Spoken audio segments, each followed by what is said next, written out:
uno de los retos que tenemos las mujeres migrantes es pasar emigración.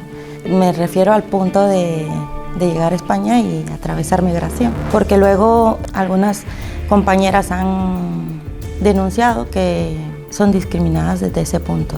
Por ser de fuera ya son posibles muleras o chicas que vienen a prostitución. Bueno, los obstáculos que creo que se me han presentado han sido más que todo vínculos familiares, porque dejé a mi madre allá, pero sí se me han presentado obstáculos por la condición de no tener los papeles reglamentarios para trabajar o el permiso que yo necesito para hacerlo. Una mujer es africana que llega en España, pues bueno, la primera barrera es el idioma. Yo conocí en el idioma y no comprender.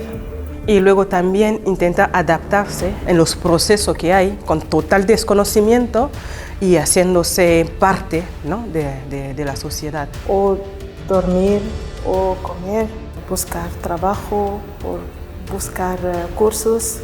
Y también el desconocimiento de la persona y hay toda la carga de la discriminación también que lleva, ¿no?, que tiene que afrontar.